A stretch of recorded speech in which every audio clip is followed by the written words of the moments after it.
Radio Fréquence Méditerranée. Il est 18h. Associations, artistes, artisans, commerçants ont la parole sur Radio Fréquence Méditerranée. Retrouvez l'interview du jour, retrouvez l'instant où vous avez la parole sur Fréquence Méditerranée. Retrouve-nous en direct vidéo sur notre page Facebook Radio Fréquence Méditerranée. Allez, bonsoir à toutes, bonsoir à tous. Bienvenue à nouveau sur Fréquence Méditerranée. Bienvenue dans nos interviews du jour avec cette semaine beaucoup d'interviews. On a reçu beaucoup de monde, mais ce soir, on est heureux de recevoir avec nous l'Ordre de Saint-Jean de Jérusalem, représenté par Dame Jacqueline Marschner vom Elreich, prieure de Monaco. Bonsoir Jacqueline. Bonsoir Jean-Luc. Dans le micro. Ah oui, pardon. Bonsoir Jean-Luc. Voilà, va falloir vite juste prendre l'habitude. Ouais, tous les gens qu'on reçoit ne sont pas tous habitués à la radio. Hein. Non. Accompagné de Martin Marschner vom Elreich, c'est le grand conseiller de l'ordre. Bonsoir Martin. Bonsoir Jean-Luc.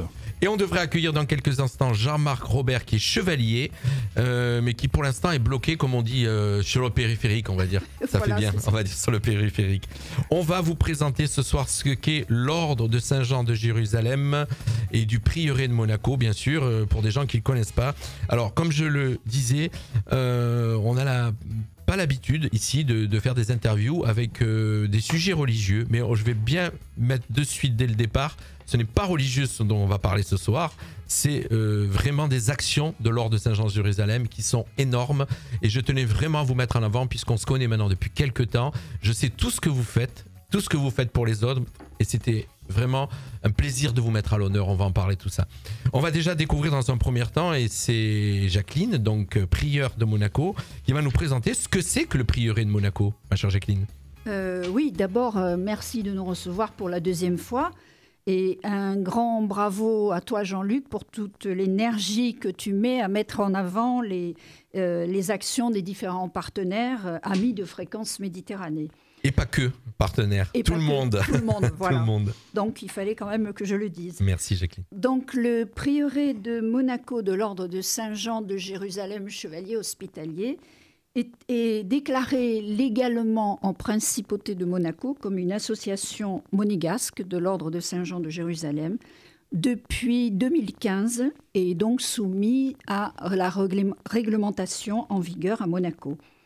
L'association se compose d'un bureau composé de 3 membres, le président, dont je suis, la secrétaire générale, Madame Deplanche, Martine Deplanche, et qui est très active dans le milieu associatif monégasque, et notre grand conseiller de l'ordre en face de moi, qui est aussi trésorier de l'association, Martin, mon époux. Voilà, on a pu comprendre que j'ai annoncé le même nom, je pense que les gens avaient fait le rapprochement. Oui. Hein. Donc, on aurait pu être frères et sœurs. bien sûr. Exactement. Oui. Ce que nous Vous sommes auriez d'ailleurs pu, dans l'ordre. Dans l'ordre. Ah ça, on va expliquer tout ça, hein, que les gens comprennent bien comment ça se passe. Donc le prieur de Monaco. Voilà, donc Prieuré, pardon. Nous avons donc des membres, chevaliers et dames en Saint-Jean, et des bénévoles qui se joignent à nos différentes actions, et des aspirants qui sont en attente d'être adoubés dans l'ordre de Saint-Jean par notre grand maître qui est Son Altesse Royale, le prince Karl Vladimir Karađorđević de Yougoslavie. Pour la petite histoire, notre prince est né en 1964. Il est arrière-petit-fils de la reine Victoria et il est le deuxième cousin de feu la reine Élisabeth II d'Angleterre. Donc il a Une lignée royale. Royale. C'est ça. Et Voilà. de l'autre côté, il descend directement du tsar Nicolas II, Exactement, oui. D'accord. par la famille von Leiningen. Ok. Donc, Voilà. alors, on parle d'ordre, on parle de chevalier, on parle de dame. Vous avez un fonctionnement bien particulier.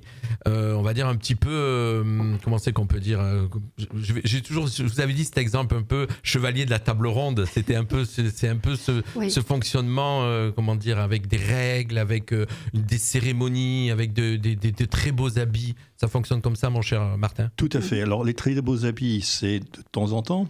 En général, on est plutôt en salopette et en t-shirt parce qu'on est sur le Quand terrain. vous êtes sur le terrain, et ça, Voilà. on va en parler ce soir. Voilà, et on est beaucoup plus souvent sur le terrain que dans les soirées de gala, etc., qui existent bien évidemment. Mais l'ordre, effectivement, trouve son histoire dans les croisades et à Jérusalem. Il a été fondé donc à Jérusalem en 1113. Écoutez bien, chers auditeurs, parce qu'on va parler histoire aussi en même temps en présentant l'ordre. Voilà, mais je reviendrai sur l'histoire et sur certains moments importants de notre ordre, parce qu'effectivement, notre ordre est à deux côtés. Il a effectivement un côté militaire, enfin, il avait un côté militaire qu'il n'a plus aujourd'hui, et dès le départ, un côté hospitalier. Et là, vraiment, on était en avance sur tout le reste de l'Europe, voire du monde. Mais bon, je reviendrai plus tard dessus. Donc notre ordre était fondé sous le nom de l'ordre de Saint-Jean de Jérusalem, devenu quelques années après chevalier hospitalier, parce que là aussi il y a eu un schisme dans le monde occidental de l'époque, parce qu'un moine, on était des moines, ne pouvait pas être en même temps chevalier. Bon. Et par une bulle papale en 1159, cela a été rendu possible. Et ça a été un schisme. La date, tu peux rappeler, j'ai entendu. En 159. 159. En 1159. 1159. Voilà. Bon, depuis, effectivement, en plus, tout moine faisait 3 vœux, hein, l'abstinence, l'obéissance et la pauvreté. On avait ajouté celui de l'hospitalité au double sens, c'est-à-dire au sens de l'hôtellerie, mais aussi de soigner. Hein. Et c'est celui qui l'a emporté, d'ailleurs. Beaucoup plus que de l'hôtel. On a eu ensuite un 5e vœu, donc celui de la défense de la religion chrétienne. Voilà, et c'était dès le départ œcuménique. C'est-à-dire qu'il faut savoir qu'à l'époque, même s'il y avait, on dépendait beaucoup du pape, il y avait à Jérusalem Byzance. Hein, on sent, alors, est-ce qu'on peut traduire pour nos auditeurs ce que veut dire le mot œcuménique ? Œcuménique, ça veut dire qu'on accepte tous ceux qui croient dans la Sainte Trinité et qui sont baptisés dans cette Sainte Trinité. Et ceux-là sont membres de droit, s'ils le souhaitent, et si on les accepte, bien évidemment aussi, de notre ordre. Ça peut être des maronites, ça peut être des protestants, ça peut être des anglicans, des orthodoxes, ou effectivement des catholiques romains. Parce que catholique, ça veut dire universel. Hein. Donc ça ne veut pas du tout dire ce qu'on croit toujours, cette religion qui est papale, quoi. Hein. Voilà. Donc nous acceptons, selon cette tradition, toutes les branches des religions chrétiennes dans notre ordre. Notre ordre a évolué. Bon, il était très connu, effectivement, parce qu'il était à Rhodes. Ensuite, quand il était chassé de Rhodes en 1522, il est allé... Ça, c'est toute la partie historique que tu es en train de nous donner. Hein. Voilà, il est allé à Villefranche jusqu'en 1530. Hein, donc de 1522 à 1530, il était à Villefranche, ici à côté. Hein. Et ensuite, il est allé à Malte, et c'est beaucoup connu en tant que chevalier de Malte, bien que c'était une époque, qu'une courte période de notre histoire, puisqu'elle a duré que de 1530 à 1798, moment où Napoléon nous a chassés de Malte, et où on s'est réfugié à 90% à Saint-Pétersbourg, chez le tsar.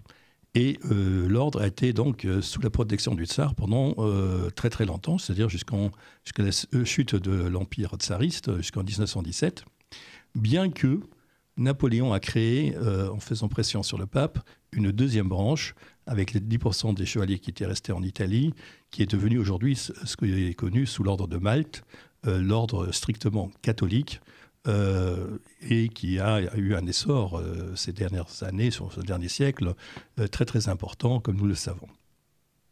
Donc nous sommes deux ordres frères, nés de la même origine, mais nous avons gardé notre côté œcuménique, c'est-à-dire nous acceptons toutes les autres religions chrétiennes dans notre ordre.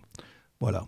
Et comme nous avons été sous la protection du tsar, et que toutes les reliques de notre ordre avaient été gardées à l'époque à Saint-Pétersbourg, quand l'Empire tsariste est tombé en 1917, ces reliques sont allées au Danemark, parce que la mère douairière du tsar était danoise, et ensuite étaient confiées à la famille Karageorgievitch, dont nous avons aujourd'hui un illustre descendant en tant que grand maître. Belle partie historique là que vient nous décrire Martin, et vraiment tout dans l'ordre chronologique. Chers auditeurs, restez avec nous parce que vous allez apprendre beaucoup de choses ce soir avec l'ordre de Saint-Jean de Jérusalem, avec le prieuré de Monaco qui est avec nous ce soir, et on va vous faire découvrir, parce que beaucoup de gens, c'est vrai que beaucoup de gens connaissent plus l'ordre de Malte. On entend souvent parler, peut-être parce qu'ils sont beaucoup plus médiatiques, je pense, aussi que l'ordre de Saint-Jean de Jérusalem. En fin de compte, moi je l'ai découvert quand je vous ai rencontré, que je vous ai connu. Et c'est là que j'ai découvert l'ordre de Saint-Jean. Et surtout, ce que j'ai apprécié, et c'est pour ça que j'ai voulu vous recevoir à nouveau, et je le répète pour les auditeurs qui nous rejoignent, c'est tout ce que vous faites d'humanitaire autour de cet ordre. Puisque voilà, il y a cet apparat, il y a toute cette réglementation, cette manière de fonctionner. Mais derrière tout ça, il y a vraiment ce que tu disais tout à l'heure, Martin, ce côté hospitalier, et donc dans le terme de tout ce que ça représente, ce terme. Et voilà, donc, et ça, on va en parler. Il vient d'arriver, ça y est, il était, comme je le dis, de l'autre côté. Oui, il faudra juste monter le fauteuil. C'est du direct, chers auditeurs, il arrive, il va s'installer. C'est Jean-Marc Robert, donc chevalier de l'ordre de Saint-Jean aussi, qui arrive. Et il va appuyer sur la petite manette en reculant pour monter son siège. Il va y arriver. Voilà, c'est du direct. Et il est à la bonne hauteur. Voilà. Bonjour Jean-Marc, on t'a présenté tout à l'heure. Bonsoir Jean-Marc. On va ouvrir son micro. Voilà, on a ouvert son micro. Jean-Marc Robert qui nous a rejoint. Salut Jean-Marc. Désolé pour le retard. C'est pas grave. Le carré est un peu bouchonné, disons, aujourd'hui. Voilà, au moins les gens savent qu'on est vraiment à Menton et pour rejoindre nos studios du port de Garaman. Merci Jean-Marc. Voilà. On vient de décrire Jacqueline, donc Dame Jacqueline, puisqu'on va employer les termes comme il le faut, Dame Jacqueline, prieure de Monaco, a expliqué ce qu'était le prieur de Monaco. Et Martin vient donc de nous décrire ce qu'était l'ordre de Saint-Jean et surtout le côté historique.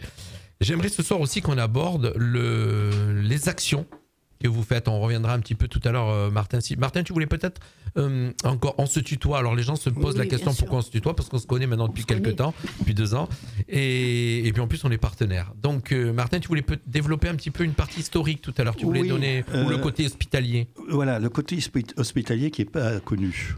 Il faut quand même savoir que notre ordre a fait énormément de bien à la médecine et effectivement au côté hôpital même. Sur par exemple accueillir des patients. Il faut aussi savoir que nous avions donc des hôpitaux dès le début.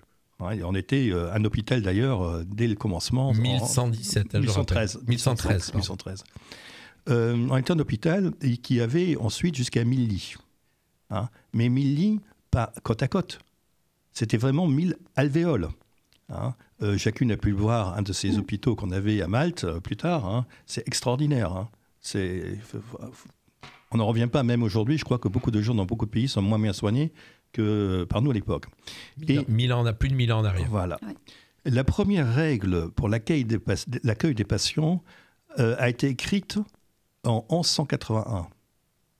1181, on avait comment recevoir un patient. Alors qu'en Europe, le reste du temps, c'était quand même encore l'Inquisition et on brûlait vif comme sorciers les gens. En 1311, on a eu le grand hôpital de Rhodes. Quand on s'est installé à Rhodes en 1309, 2 ans après, on a déjà construit un hôpital à Rhodes. Et la grande infirmerie avec plus de 1000 lits à Rhodes a été créée en 1440. C'était même pas le schisme en Europe des religions à l'époque. Il n'y avait pas encore Henri VIII d'Angleterre qui a créé la branche anglicane ou les protestants. Donc tout ça, c'était bien avant. D'accord. Il faut s'imaginer ça. 1523, Calvin qui naît. On avait les premiers navires d'aide humanitaire transportant des malades et des blessés. Des navires de la Croix-Rouge, comme on dirait aujourd'hui. Ça existait déjà dès 1523. Donc ça, c'était l'ordre de Saint-Jean, donc voilà. Exactement, qui a créé un petit peu l'hôpital, on va dire. Tout à fait. Qui est à l'origine de l'hôpital. Donc c'est ce que tu décris là. Absolument. Vas-y. Il y a eu un autre ordre qui était important aussi, c'est l'ordre de Saint-Lazare, qui était en même temps que nous. Et aujourd'hui, l'ordre de Saint-Lazare, lui s'occupait des malades normaux. Et l'ordre de Saint-Lazare s'occupait des pestiférés et des lépreux. Et eux, contrairement à nous qui avons la croix blanche, la croix de la pureté, avaient la croix verte. Et d'ailleurs, si aujourd'hui vous voyez sur toutes vos pharmacies des croix vertes, ça vient de là. Ah d'accord, là je viens d'apprendre quelque chose. Ouais. Donc une croix verte vient de l'ordre de Saint-Lazare. Voilà. D'accord. Et c'était cette branche de chevaliers qui s'occupaient de tous ces pestiférés lépreux. Voilà. Tout à fait. Écoutez bien, chers auditeurs, vous allez apprendre des choses qu'aujourd'hui on oublie complètement, mais les chevaliers ont été très très importants dans la création de notre société, de notre civilisation. C'est ce qu'on oublie. Tout à l'heure, tu as expliqué au début de l'interview que c'était des moines à la base. Oui, donc, tout à fait. Et ils sont devenus, donc ils avaient fait des vœux, mais ils sont devenus chevaliers. Donc ça veut dire qu'ils sont devenus si je comprends bien, hein, je me mets à la place de l'auditeur, ils sont devenus des combattants aussi. Des guerriers, quoi. Oui. Des guerriers. Puisqu'on a dans la tête le chevalier qui est avec une épée, qui est en armure ou qui combat, je veux dire. Donc, tout à fait. Mais il faut savoir que même le grand maître de l'ordre, on devait une journée à l'hôpital. Donc finalement, ce qu'on a oublié de dire, c'est qu'on était plus souvent soigneurs, infirmiers, médecins que guerriers. Mais de 1000 fois, quoi. D'accord. 1 pour 1000, vraiment. Et pourtant, on a l'image plutôt du chevalier guerrier. Voilà, c'est l'image qui nous reste dans l'histoire. Parce qu'effectivement, nécessité faisant loi, et pas foi, on a été obligé, à un certain moment, de défendre Jérusalem et la principauté de Jérusalem et les terres là-bas contre les musulmans qui ont été créés bien plus tard que les chrétiens, hein, mais qui étaient conquérants. Et c'est pour ça qu'on est devenu moine chevalier. D'accord. Hein. Je comprends mieux. Mais c'est nécessité faisant loi.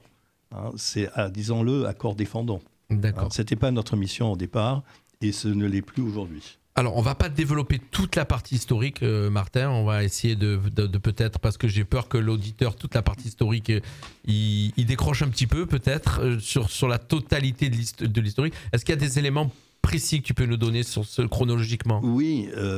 Sur lesquels tu veux vraiment marquer. Par exemple, 1595, fondation d'une école de médecine. 1595. Voilà. C'est extraordinaire, ouais. Quoi. Hein. 1687, création de la bibliothèque de recherche à Malte. 1687. Hein. Création d'une université de chirurgie à Malte. 1775, donc avant la Révolution française. Vous voulez bien dire que l'ordre de Saint-Jean est à l'origine de vraiment du fonctionnement concret de la médecine, c'est-à-dire organisée, la médecine moderne, organisée. L'ordre de Saint-Jean. L'ordre de Saint-Jean. De Jérusalem, je rappelle. C'est des choses qu'on oublie, mais c'est un fait historique. D'accord. Nous, on va revenir à l'ordre de Saint-Jean de Jérusalem. C'est compliqué à dire, mais on va revenir au prieuré de Monaco, puisque l'ordre de Saint-Jean, ça va être beaucoup plus facile, je crois. Et on va revenir, bien sûr, au prieuré de Monaco, puisque c'est ce qui nous intéresse aujourd'hui. Et on va revenir surtout aussi à vos actions, toutes les actions que vous menez. Et vous en menez énormément. Qui commence à... On va faire parler Jean-Marc un petit peu. Jean-Marc, je vais te le donner par exemple. Vous avez déjà une des premières actions que vous aviez fait, c'est apporter de l'aide aux réfugiés chrétiens et syriens et irakiens qui ont été accueillis en principauté. Ça fait partie de vos premières actions. Tout à fait. L'apprentissage, effectivement, de la langue française. Hein, il faut bien imaginer que les pauvres Irakiens, Iraniens qui arrivent dans notre beau territoire, le premier barrage, et pas des moindres, c'est la langue française. Donc effectivement, on a très, très vite mis en place les lycées, enfin une école, disons, pour apprendre. Donc c'est effectivement d'une dame et des chevaliers à l'époque qui s'occupaient de donner des cours rudimentaires, hein, vraiment le b.a.-ba, hein, pour au moins se débrouiller dans la vie courante. Et puis dans un deuxième temps, une fois qu'ils ont un peu plus d'aisance, de trouver un travail aussi. Parce que l'important, c'est bien de se débrouiller, mais il faut aussi s'implanter, essayer de s'insérer. Alors, c'était des gens qui étaient donc des Syriens et des Irakiens qui arrivaient sur Monaco, on rappelle bien. Hein, oui. C'est ça, sur Monaco. Donc, on a toujours l'impression que c'est la France qui a accueilli toi-même, mais Monaco aussi. Monaco, on a accueilli effectivement le gouvernement monégasque a accueilli une soixantaine de personnes, de familles. Donc, et c'est vrai qu'on n'en parle pas de ça. On le découvre. Moi, sincèrement, je l'ai découvert. Vous l'avez découvert? Moi, tu l'as découvert. Oui. Je l'ai découvert en lisant les infos que tu m'as communiquées. Mm-hmm. Et je pensais que c'était que sur la France. Je ne savais pas que Monaco le faisait aussi. Si, c'est une association monégasque, Collectif Réfugiés d'Orient, donc, qui a mis en place un système d'accueil, trouver des appartements, les loger. Et nous sommes greffés au tout début.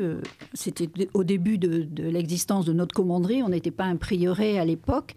Et nous avons donné ces cours de français, comme disait Jean-Marc, et soutien régulier toutes les semaines, voire 2 fois par semaine. Certains d'entre aussi. nous, soutien psychologique, aide dans les démarches administratives pour aller s'inscrire à l'emploi. Il faut quand même savoir qu'ils ne parlaient ni anglais, ni français, bien sûr, ni une langue que nous, on parlait. Bien sûr, Donc, bien sûr. arabe, ils parlaient arabe. Voilà. Et araméen. Et araméen. Donc, Voilà. c'était pas évident, mais on est arrivé, bien sûr. Et c'est là où on voit, donc c'est vraiment l'ordre de Saint-Jean et surtout le prieuré de Monaco avec, on va dire, 90 ans, pour pas dire 100%, 90% de son temps à faire de l'humanitaire, à faire de l'aide aux autres. Je me trompe pas, je pense. Non, Oui. Ouais. Et là où je refais la remarque, c'est que vous êtes un ordre chrétien, œcuménique, Oui. mais qui aide aussi les musulmans. Parce que tout c'est le des monde. musulmans.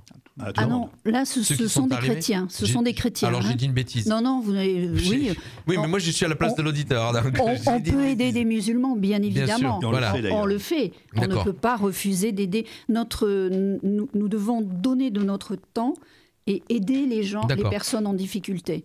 Voilà. Donc, on se met à la portée Alors, des gens. pourquoi j'ai fait Voilà. cette remarque, et attention, hein, je veux bien Non, que les non, gens mais comprennent bien, bien sûr, que j'ai pas bien dit sûr. une bêtise. C'est parce que comme je sais que vous êtes un ordre œcuménique et chrétien, Bien sûr. donc automatiquement, vous avez aussi cette démarche envers les autres religions. Absolument.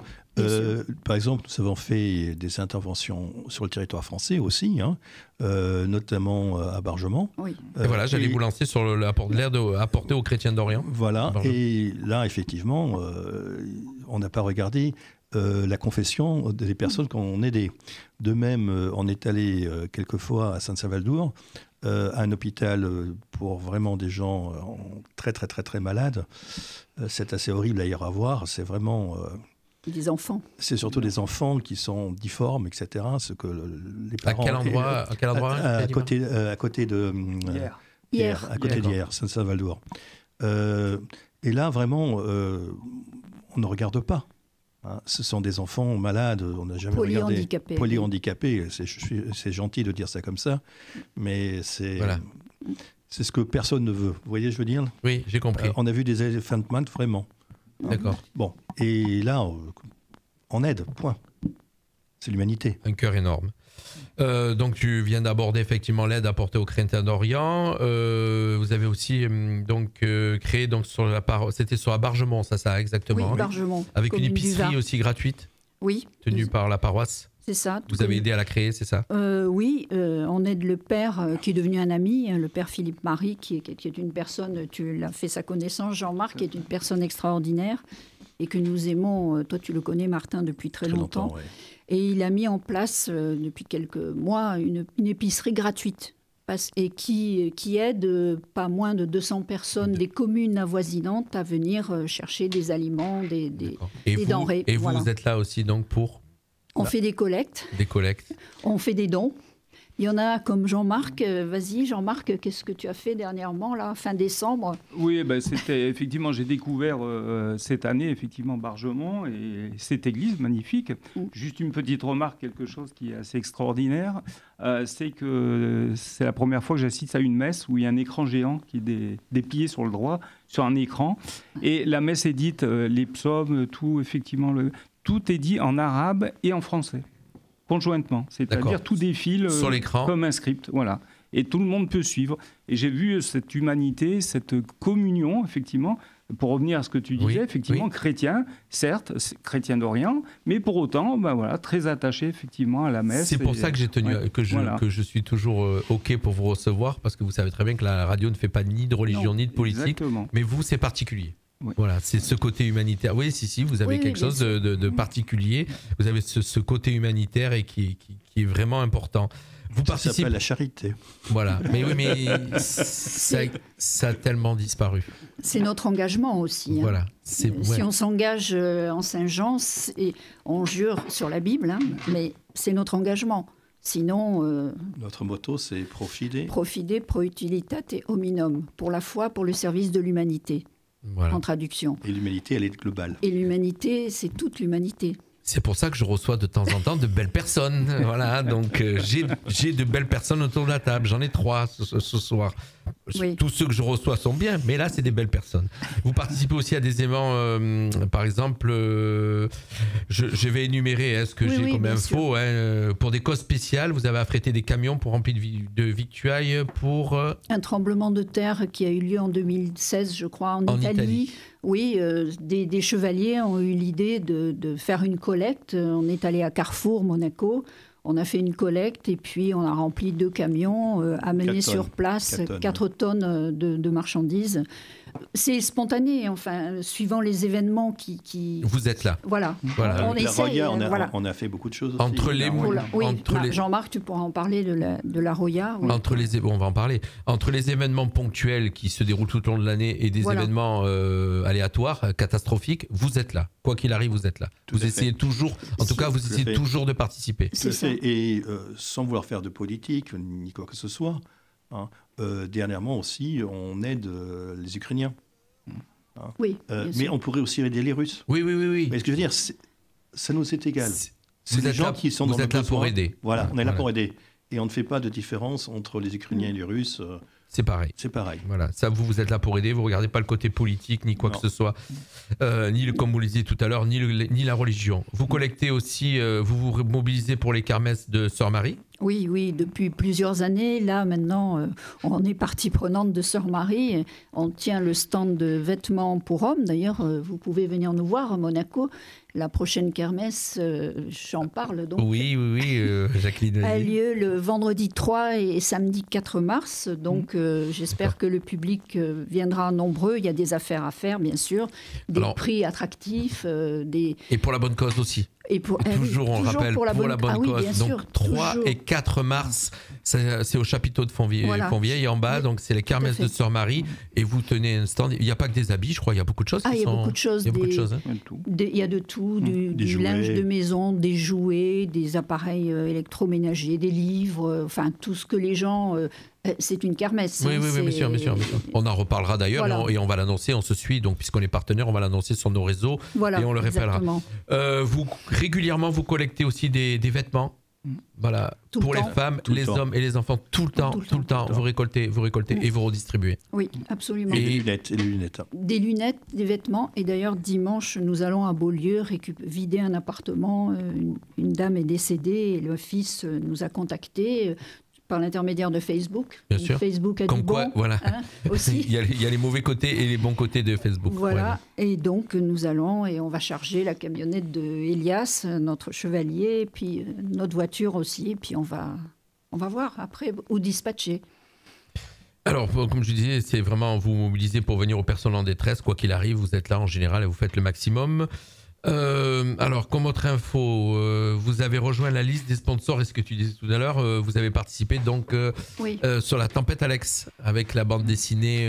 On a reçu d'ailleurs Yvon Bertorello, qu'on connaît tous bien, voilà, et qui a fait ces 2 bandes dessinées, mais vous êtes venu sur la deuxième, c'est ça ? Oui, sur la deuxième. Sur la première aussi, en tant que sponsor, on s'est joint à la liste des entités monégasques et françaises. Yvan a beaucoup insisté et puis il a eu raison finalement parce que c'est une très bonne cause aussi. Jean-Marc, peut-être tu peux dire un peu les actions pour Fontan. Oui, ça a été, là c'était plus le cœur, disons, local, mentonais, pour ne pas le citer. Il fallait faire quelque chose, quoi. C'était impossible qu'on reste les bras croisés. L'ampleur de cette tempête, c'est horrible. Pour moi qui connais très bien la vallée de la Roya, ou même la Vésubie, puisque j'y étais 15 jours avant cette tempête, c'est quelque chose, les gens ne se rendent pas compte de l'ampleur des dégâts qu'il y a eu, et il fallait aider, absolument aider. Donc j'ai préféré contacter, parce que le problème c'est que... J'y suis monté hier. Moi, voilà, mais c'est horrible. Et j'ai préféré contacter les mairies une par une, Tende, Breil, Fontan, Saorge, etc., pour savoir leurs besoins, parce que bien souvent les gens veulent donner, mais ne savent pas quoi donner. C'est-à-dire, oui, ils donnent beaucoup de choses, mais pas forcément les bonnes choses au bon endroit. Bien sûr. Donc moi, finalement, on atterrit sur la commune de Fontan. Et dans un premier... c'était pas grand-chose, mais pourtant quelque chose d'assez vital. C'est du matériel informatique et des imprimantes. Parce que c'est bien beau, les personnes du jour au lendemain, on a eu des terribles images, ont perdu des maisons entières. c'est-à-dire avec le matériel, les papiers, tout ça. Ils ne pouvaient plus écrire une lettre, ils ne pouvaient plus rien faire. Voilà, donc ne serait-ce que demander une copie des pièces d'identité ou pour les assurances, pour déclencher tout ça, il fallait absolument... Il fallait des moyens informatiques. Exactement. Donc on leur a fait, alors ça c'était fantastique, donc il y a eu 3 ordinateurs complets qui ont été remis avec 3 imprimantes, dont une destinée à une personne handicapée. Et il était très très touché parce que pour lui c'était vital, quoi. Déjà il avait un handicap, mais là le monde s'était écroulé autour de lui, donc c'était vraiment quelque chose de vraiment crucial. Et puis à force de contacter effectivement et de parler avec les élus, on a fait une autre action après pour les élèves. Donc ça s'est partagé en deux temps. Un premier temps, on a fait effectivement un don par chèque pour l'école, pour leur payer effectivement des cours toute l'année. Donc c'était des cours sur l'écologie, sur l'eau. Il fallait quand même expliquer aussi. Ça a été très bien perçu. Et une deuxième chose, ça a été effectivement la commune de Saorge, puisqu'il faut savoir que les enfants Fontan-Saorge, il y a un regroupement.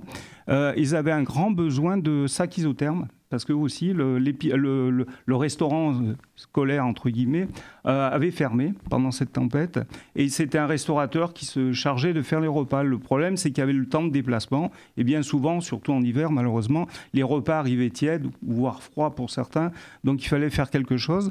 Donc on a effectivement lancé une opération et on a amené donc une trentaine de sacs isothermes qui servent aussi bien l'été, puisqu'ils font le frais, que le chaud aussi. Plein de petites actions comme ça qui ont l'air anodines, qui ont l'air, mais qui en fin de compte, toutes ces petites actions rajoutées, ça facilite la vie des gens. Tout à fait. C'est pour ça qu'on n'est pas... je vois d'autres associations et que je respecte, tout à fait, mais dans des ampleurs différentes. Bon, pour ne pas les citer, le Rotary ou le Lions Club, mais c'est des locomotives. Je veux dire, ils ont des fonds que nous ne disposons pas. Bien sûr. Mais nous, on a ce petit... Moi, ce que j'aime bien, c'est le petit caillou qui se rajoute. Les fleuves sont faits avec des petites rivières, avec des rivières, avec des petits ruisseaux. Donc ça, il faut bien penser à tout ça. Oui. Chaque pierre qui se rajoute à l'édifice, c'est toujours important. Il n'y a pas de petit, il n'y a pas de grand, il y a des pierres. Tout à fait. Il y a une grande différence aussi entre le Rotary, le Lions Club et nous. Nous, on n'est pas là pour collecter de l'argent. On est là pour donner de notre temps. Voilà. Et on va pas vous mettre en antagonisme. Non. Il n'y a pas de souci. Nous, on donne notre temps. D'accord. Et moi, je trouve que c'est très précieux. L'argent est nécessaire, mais le temps, donner le temps et voilà, tous les membres, tous les chevaliers, la chaleur au prochain. Les chevaliers donnent de leur temps. Voilà. Les chevaliers d'ailleurs qui sont rattachés au prieuré de Monaco, ils donnent même de leur temps partout dans les pays d'Europe, en Allemagne, en Écosse, en Espagne, c'est ça ? Absolument, oui, voilà, absolument. Donc, on a des chevaliers et dames qui sont rattachés à Monaco, mais qui vivent à l'étranger, et bien sûr se joignent à des actions au contact des associations locales sur place et font des actions aussi et m'en réfèrent donc et je les encourage fortement à le faire. Allez, encore 2 actions que vous faites, c'est par exemple les œufs de Pâques pour les personnes âgées à Cap-d'Aille aussi. Alors, à Pâques. C'est des petites actions encore aussi, mais vous êtes là. On collecte et on offre des œufs de Pâques. Alors c'est devenu une tradition là aussi et ça leur fait très plaisir. Pas pour les personnes âgées, pour le personnel administratif de l'EHPAD, le Cap Fleuri. C'est parce que j'ai vu retraite du Cap d'Aille, c'est pour ça que j'ai dit personnes âgées. Sur mon papier, j'ai vu retraite, c'est pour ça. Et donc, l'EHPAD du Cap Fleuri, la maison de retraite du Cap Fleuri, est gérée par Monaco, par le gouvernement princier. Et l'un de nos chevaliers, qui est le docteur Pascal Hébert, travaille les référents pour le Cap Fleuri. Et donc, on a mis depuis 3-4 ans maintenant cette action sur place d'offrir des chocolats de Pâques. D'accord. Et vraiment, on est accueillis par tout le personnel administratif, hospitalier. Ils sont quand même 100, 120 à peu près. On va y aller là pour Pâques. C'est une opération lourde presque. Oui. Et puis Noël aussi à Bargemont. Et Noël, on a fait cette année à Bargemont, oui, en amenant des colis de Noël pour les enfants aussi, des chocolats, des jouets, enfin voilà. Bien sûr, on ne peut pas laisser la fête de Noël sans faire une action, ça c'est évident. Des actions tout au long de l'année, des actions non-stop, donc, et ça vous tient à cœur, c'est important. Il y a des jours où vous ne faites rien ? Oui, quand même. On s'occupe de petits-enfants dans ce cas-là. Oui, j'ai des petits-enfants, donc je suis assez occupée aussi.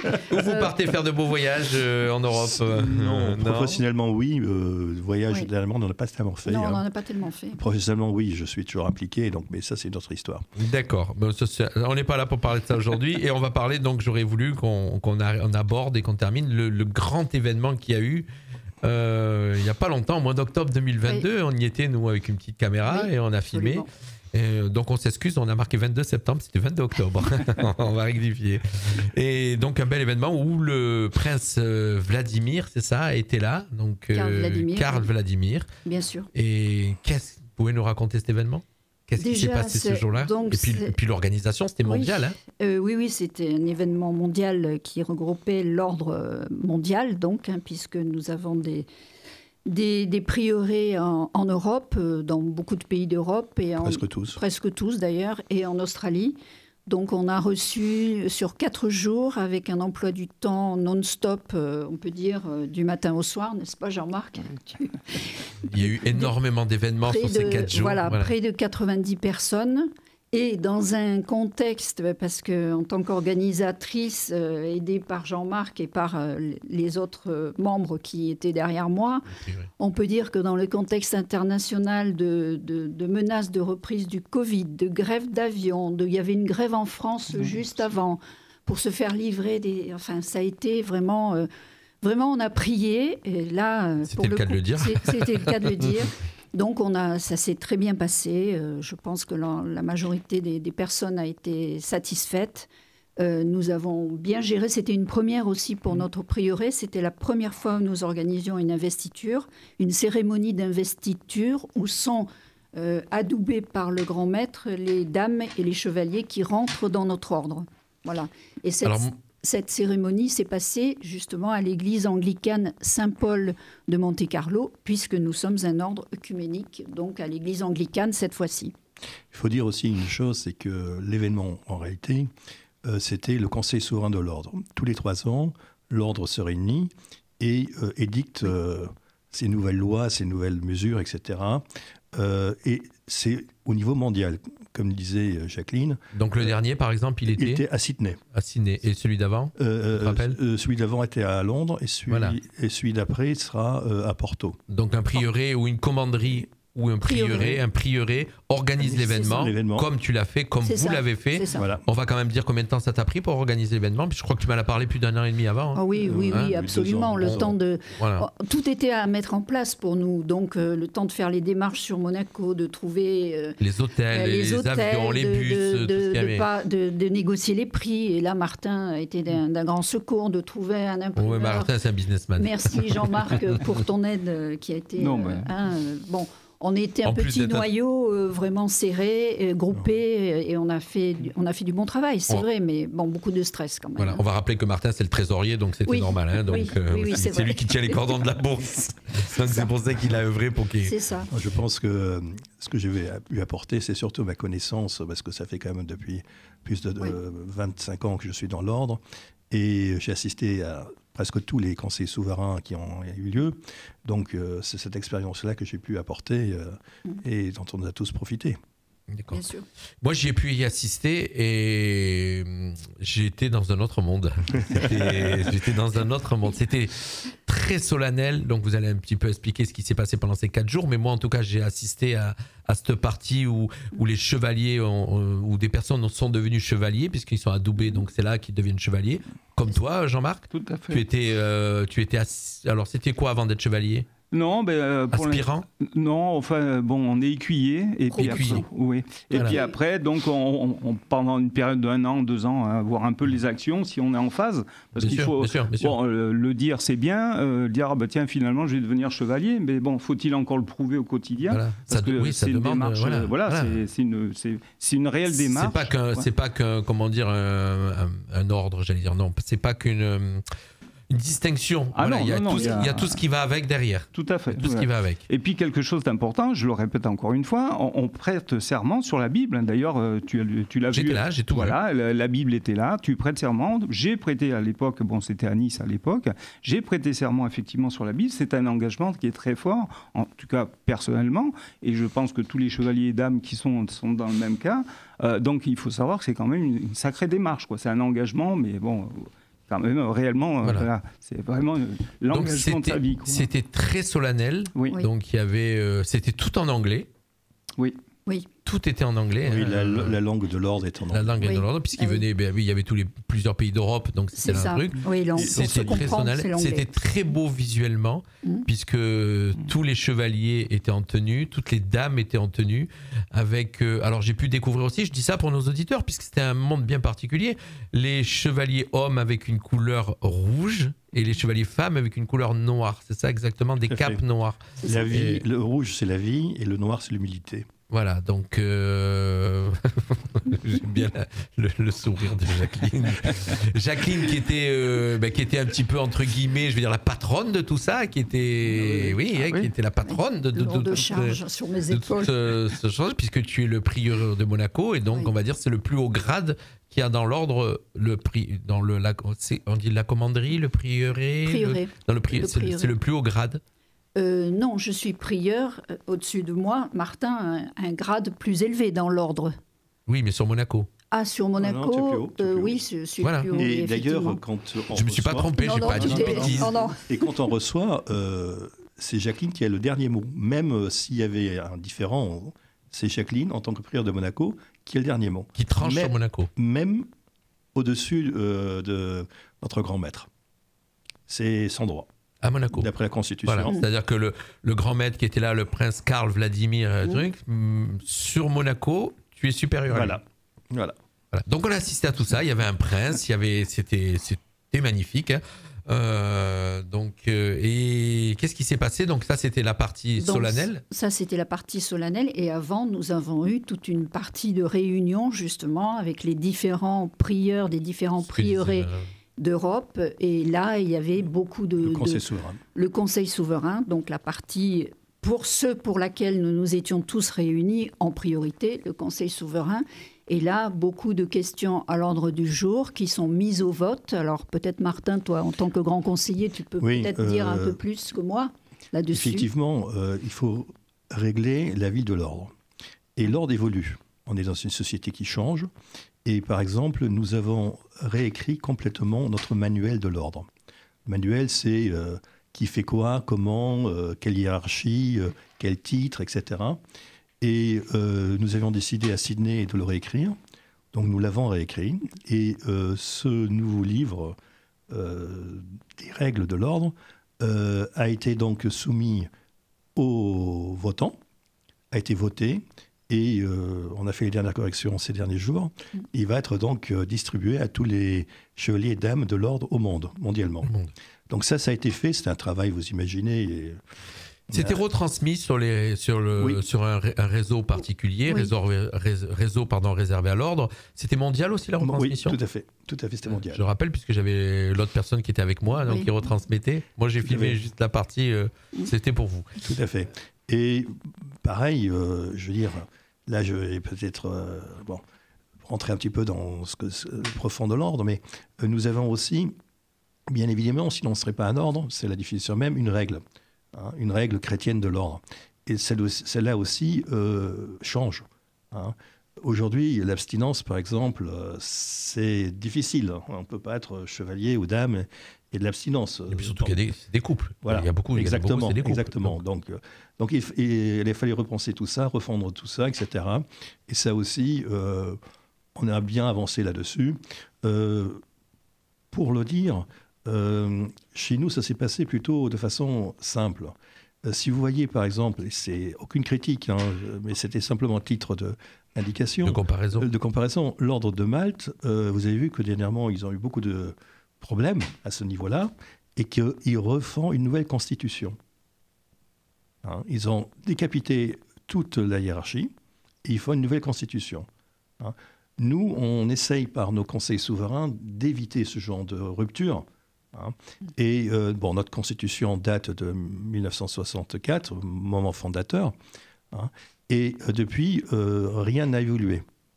Hein, sauf effectivement le manuel de l'ordre, etc., qui se met à jour. La position de la femme, par exemple, n'est plus du tout la même qu'en 1964. Je vous rappelle qu'en France, qu'en 1964, une femme ne pouvait pas avoir de compte en banque, devait demander l'autorisation pour travailler à son mari ou à son papa. C'était en 1964 en France.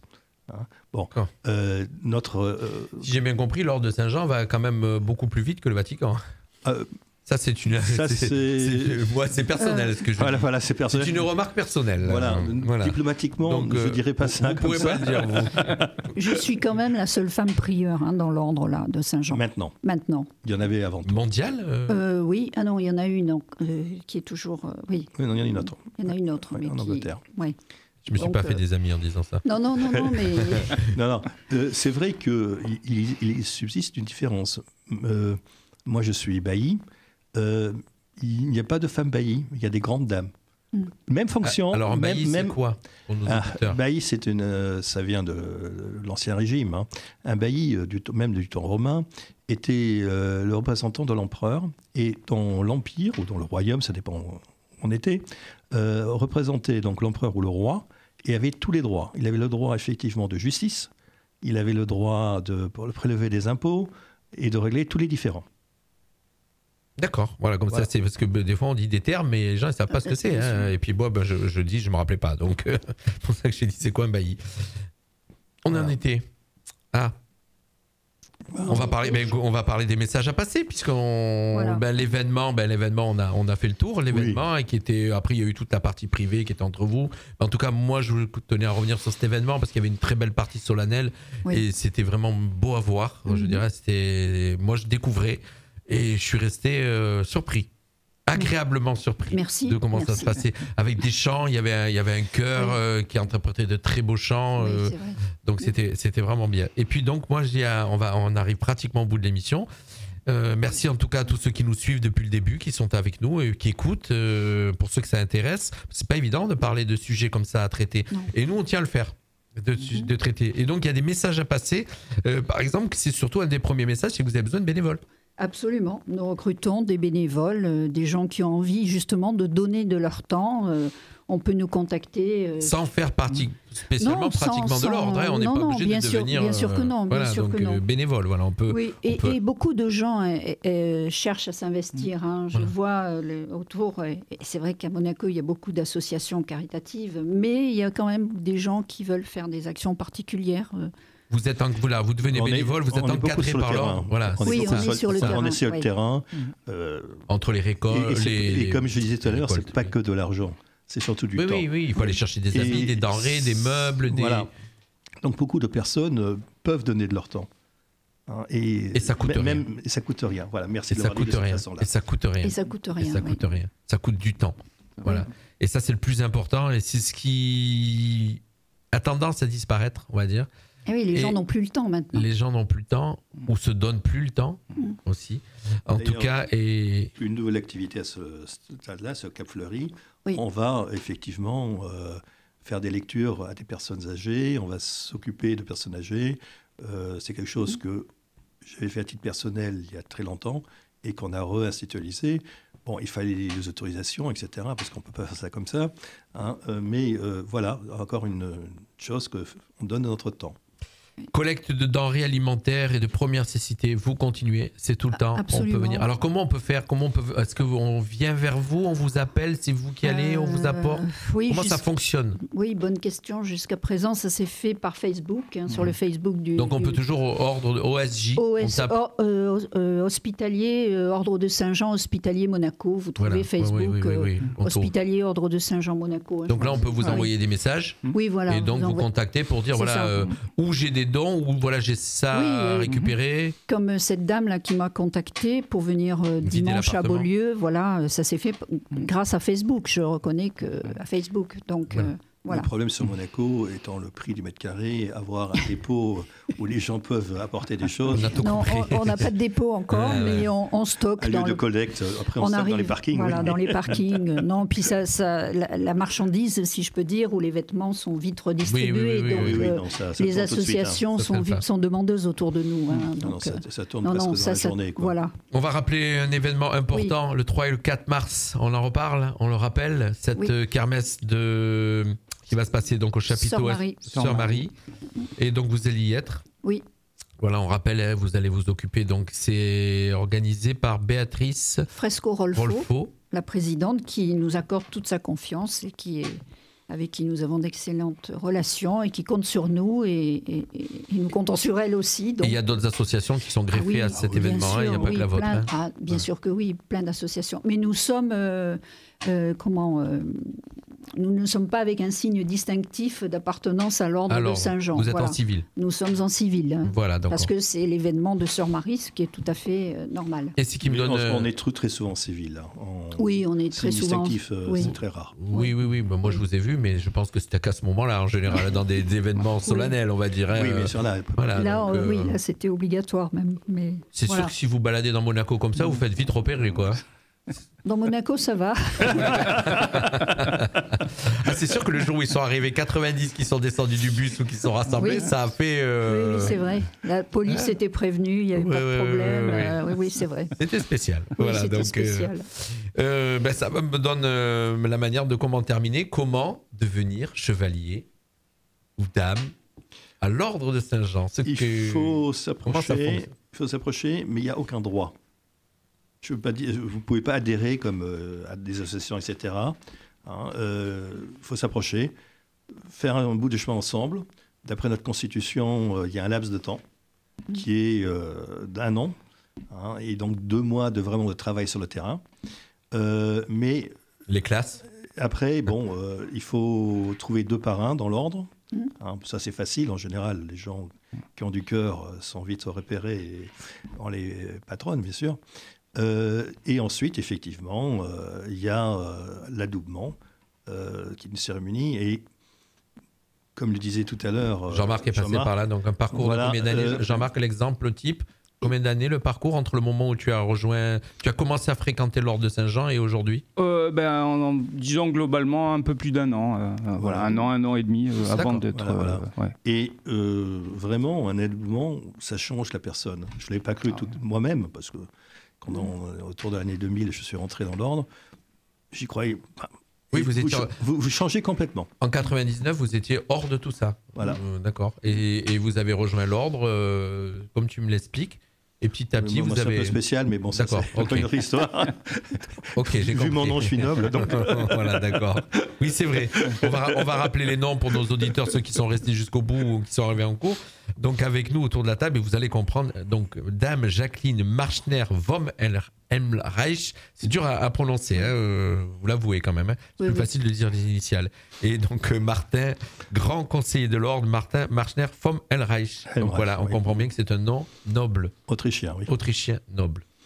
Et puis Jean-Marc Robert, chevalier, c'est beaucoup plus facile. Jean-Marc Robert, c'est 2 prénoms, c'est pas compliqué. Voilà, vous avez tout compris. Jean-Luc, j'ai une annonce à faire, très rapide. Alors, c'est ce que j'allais vous dire. Il nous reste quelques minutes pour donner les annonces et les messages. Je profite de ton antenne et je sais que tu es très écouté dans la vallée de la Roya. Je cherche pour justement l'épicerie de Bargemont de l'huile d'olive, mais non alimentaire. Je précise, c'est-à-dire que c'est l'huile qui peut être périmée, passée. Il y a beaucoup de gens qui cherchent à s'en débarrasser de façon des fois pas très naturelle ou écologique.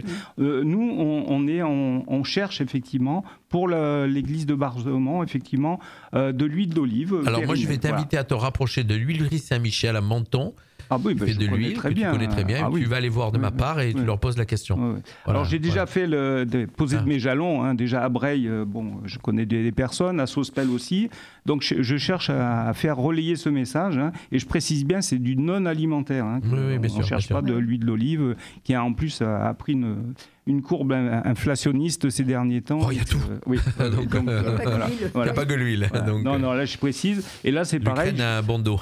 Tout à fait. Oui. Et je pense qu'ils peuvent passer par ton intermédiaire s'il y a des contacts. Il n'y a pas de souci. Nous on est ouvert, on reçoit des messages Messenger et on transmet des mails, on rappelle notre mail contact@fmradio.fr. On a nos pages Facebook et puis surtout il y a la page Facebook de l'Ordre de Saint-Jean. Donc on rappelle, vous tapez Ordre de Saint-Jean et vous trouvez donc à Monaco. Et pour pouvoir, il n'y a pas que de l'huile d'olive. En tout cas, c'est ton dernier message. Il y a beaucoup de choses à leur apporter. Et puis des mains et du temps. Ça, c'est le plus important. Mais l'Ordre de Saint-Jean existe aussi en France. Hein. Il n'y a pas que Monaco. Par contre, si vous voulez nous contacter, il faut taper Monaco. Voilà. Hospitalier, Monaco, OSJ, oui. Voilà. Et ce qui me permet de donner un petit message final, c'est pas la peine que je reçoive un message d'un dissident ou de dissidents. Aujourd'hui, j'ai avec moi l'ordre officiel. Voilà. Donc, petit message à passer. Si vous le comprenez bien ce que ça veut dire. Pour ceux qui écouteront l'émission jusqu'au bout, qui vont certainement l'écouter. Moi, je suis très... Allez, vas-y, une petite annonce qui sera très courte. Je voudrais souhaiter un joyeux anniversaire à ma fille, Marina, que tu connais personnellement. Donc voilà, je vais t'engager à le faire. Et c'est un très grand bonheur. Écoute, je sais, là, apparemment, elle n'est pas en train d'écouter, mais on l'invite à regarder les trucs et tu diras, tu vas jusqu'au bout de l'émission et tu verras que je l'ai dit. Merci Jean-Luc. Voilà. Merci Jacqueline, en tout cas, d'avoir été avec nous. Très, très content. Martin, voilà, nous on aura l'occasion de se revoir. On est sur des événements ensemble. Et puis Jean-Marc, merci aussi. Merci à toi. Jeune retraité. Oui, voilà, depuis une semaine. Je suis bien renseigné, donc jeune retraité. Tu vas avoir le temps. J'ai plus de temps pour faire des actions, voilà. C'est ce que j'allais te dire. Jacqueline me regarde. Je vais te solliciter. Voilà. Non, on a beaucoup d'actions en prévision et beaucoup de belles choses à faire encore. Merci à tous ceux qui nous ont suivis jusqu'au bout. Je crois qu'il y avait Jacques, il y avait Nine, voilà, il y avait Fernand, il y avait Pierrot, voilà, il y en a beaucoup qui étaient là, Francine. Je vois les petits prénoms qui s'affichent, donc merci d'avoir été là. Je rappelle que la totalité de l'interview, vous le retrouverez sur notre chaîne YouTube, ce qui fait que vous pourrez le regarder quand vous voulez, bien sûr, et puis sur le site de la radio, ainsi que le podcast. Voilà, tout ça sera fait dans le week-end. Et puis on vous partagera tout ça, ma chère Jacqueline, pour qu'on puisse le partager encore. Merci à tous. Et puis voilà, l'Ordre de Saint-Jean de Jérusalem. Pour ceux qui ne connaissaient pas, je pense qu'aujourd'hui, on a fait le tour et vous connaîtrez beaucoup mieux. Merci à tous. C'est le retour de la musique. Et puis, je vous rappelle qu'à partir de 20h, ça sera Pop Rock Collection qui démarre. Merci à tous. Nous, on se retrouve lundi. Bye bye à tous. Merci. Some days we look around us